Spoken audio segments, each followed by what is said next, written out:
So, as you know, it's National Family Caregiver Awareness Month. So, we're just taking the time to highlight some people in the space and learn more about them.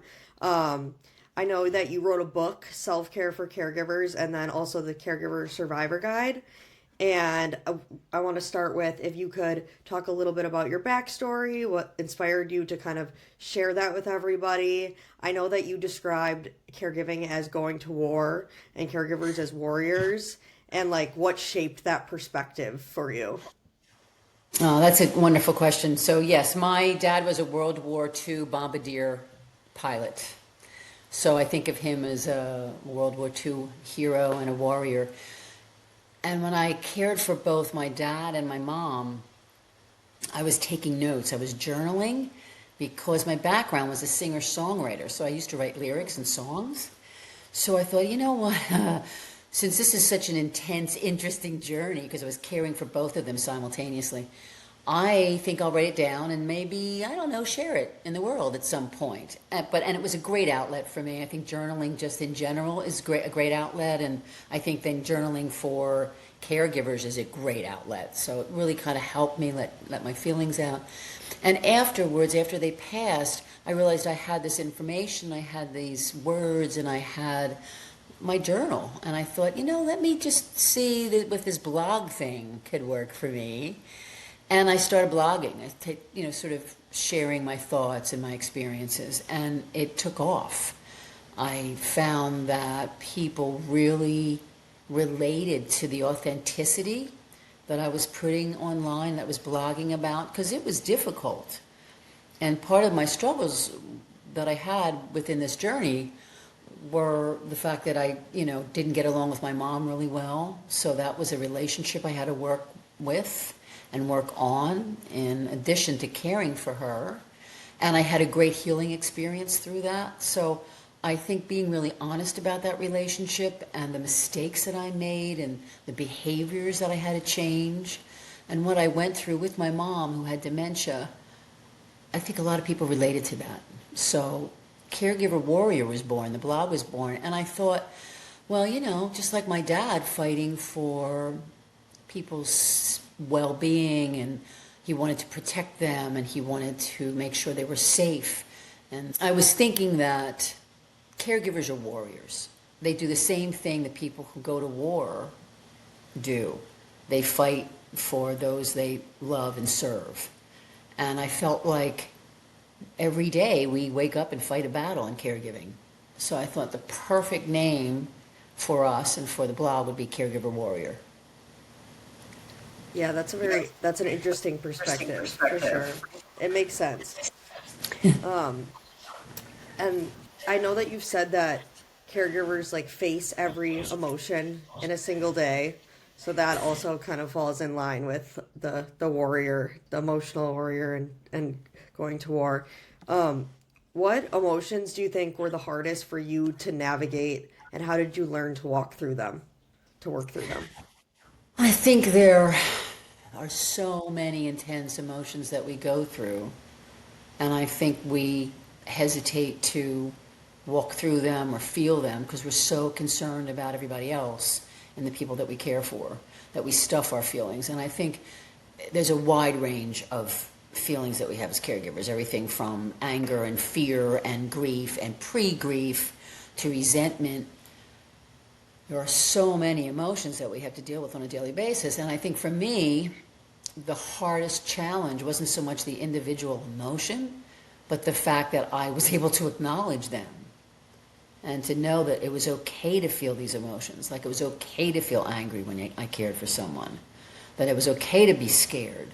I mean, didn't feel good, I didn't like it, but that these emotions, these strong, intense emotions that we feel as we care for others are real and everyone feels them and it's okay to feel them. The problem is that I would compound them, and I think we do that. We compound our emotions, so that I'd be angry at myself that I got angry, which was such a waste of time, rather than trying to understand that I was safe to feel my feelings and I needed to give myself space to feel them and sort of work through them, which, is another journey in itself. I shouldn't get angry at myself for feeling them. It was normal that I was allowed to have these feelings. I think that's the biggest challenge. And then I think as we feel the feelings, we have to go through them. You know, we're grieving. We're pre-grieving. It's a loss of our old normal. It's a loss of, quite often, the people that we care for and the way we used to relate to them and who they are. Loss of losing our lives. I mean, there's all kinds of grief. There's anger around that. There's resentment around that. And then there's just fear, and the fear of the unknown. How did you work through did you go to therapy? Did you have support groups? Did you, like you said, journaling? What other methods did you kind of use to healthfully, I guess, process those? I had a toolbox that I built during my caregiving journey of multiple things that I did to nurture myself. But the first step for me was to understand I had to nurture myself, right? So unfortunately what we do is, for me, when I started my caregiving journey, I'll start over again. For me, when I started my caregiving journey, I wanted to do it perfectly. I wanted to do it by myself, and I wanted to fix everything immediately. So obviously that's a recipe for disaster.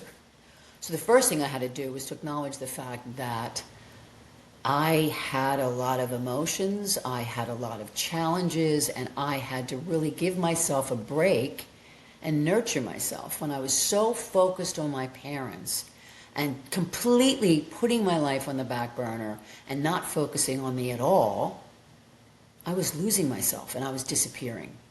And I was getting burnt out. So I had to understand that I had to take care of me. So once I acknowledged that, I slowly but surely started to be self-aware and find things that could help me. I did everything from journal to I started horseback riding 1 hour out of the 90 hours a week I spent with my parents, taking care of my parents.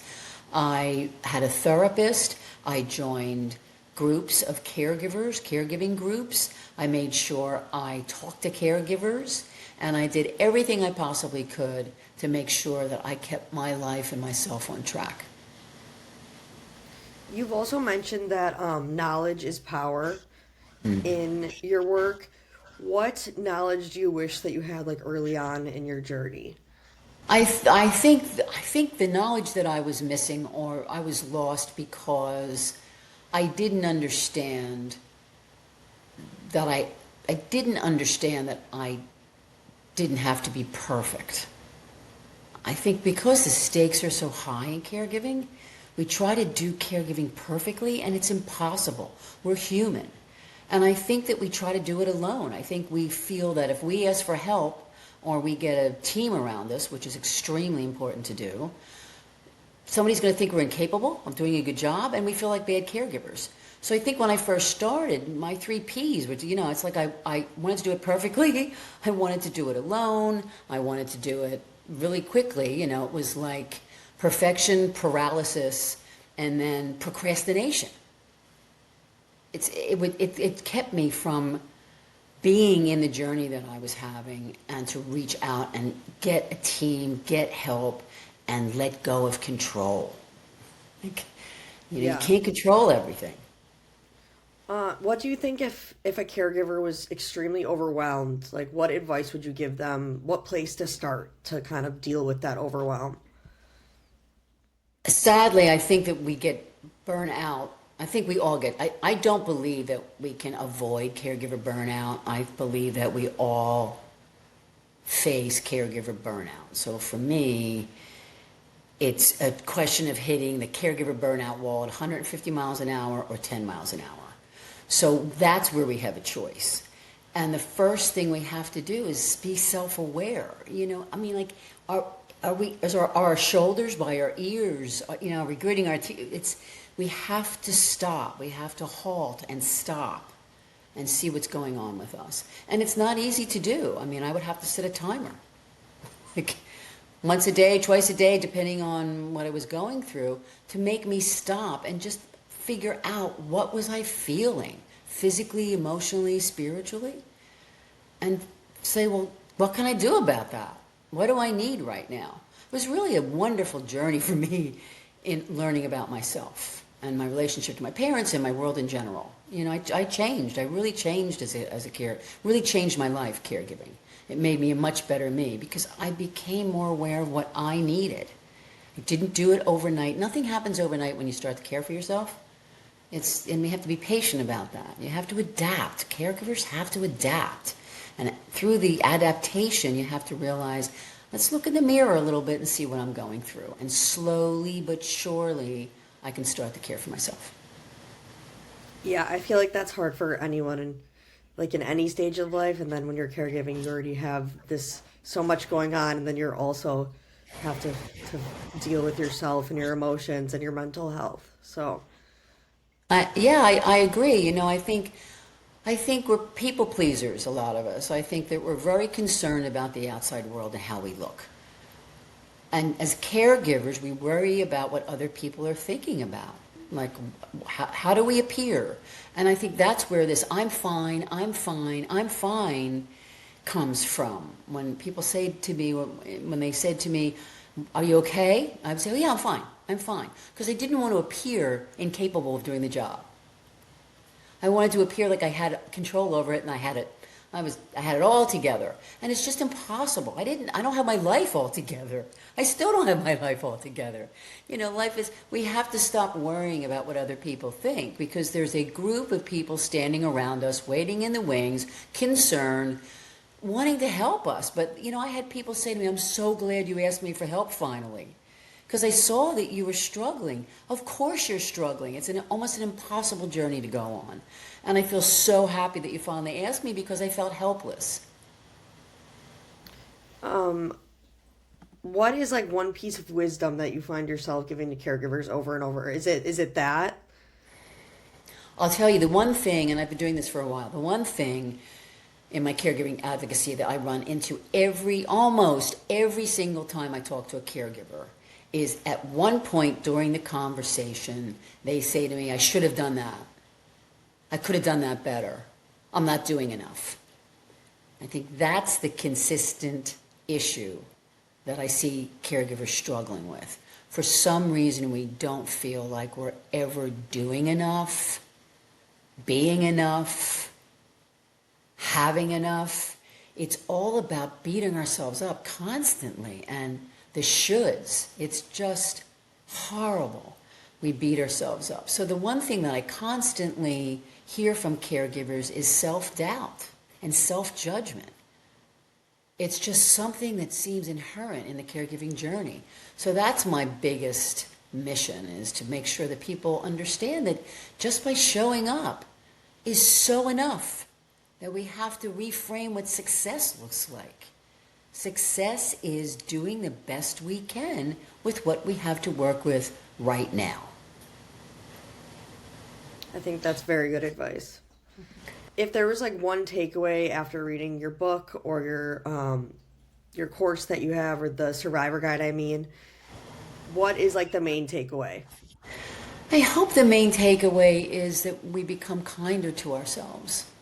You know, I think those of us who choose to be caregivers, we're kindness factories, and I think we use all that kindness and pour it into the people we care for. And what I need everybody to do is try to be kind to ourselves. This is a tremendous commitment. It's exhausting. It can be very fulfilling, but it can be truly, truly exhausting. And I think we have to understand that we're walking on a minefield. We have caregivers have extraordinary grace under fire. And I think we need to understand that. And we need to be kind to ourselves when we don't feel we're doing our best. We are doing our best by showing up. You know, showing up is a very powerful thing to do.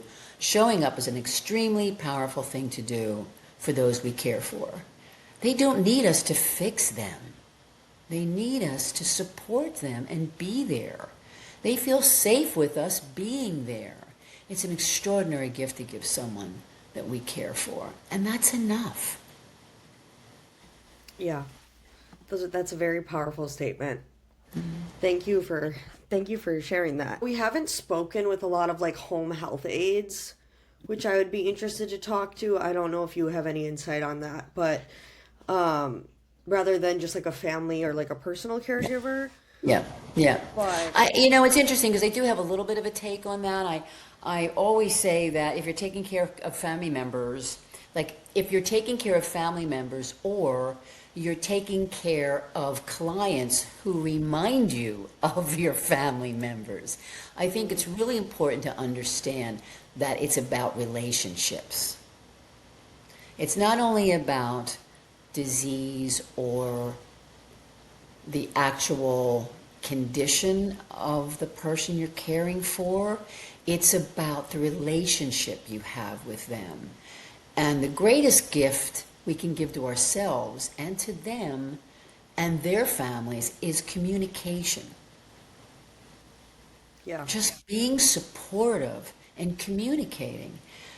Don't overestimate or underestimate them. Be with the person you are with right now. It was hard for me to do with my mom because I saw her slip away from me. So I had to start to really understand that I couldn't over expect or under expect where she would be that particular day. So especially when dealing with clients or people that we serve that are family members, we need to be with them where they are right now. yeah, you're like an extension of their family. Absolutely. Yeah. And it's still about relationships and communication. We can be schooled and we can get degrees and we can do all this wonderful education, and still it comes down to the human factor of like, how do I feel today? How do they feel today? And just the kindness and openness and communication. And I think that especially what has always really impressed me was hospice and palliative care workers. I mean, I have never met people who are so kind and giving and calm. I don't know how they do it. I don't know how they do it. Me either. But, right? But whatever that place that they find, that divine place, and it is a divine place, I believe they're angels. I believe that divine place that they have where they can tap into being present around the people that they care for is miraculous. And it makes a difference because those we care for, they may not understand what we're saying to them, but they understand how we're saying it. There's an energy in that room. And I think it's Right. really important to focus on what's that energy, what's the energy between us, and let me stand outside the room for a minute, take a deep breath, take the pause, which I call the pause, kind of center, and then go in and read the room.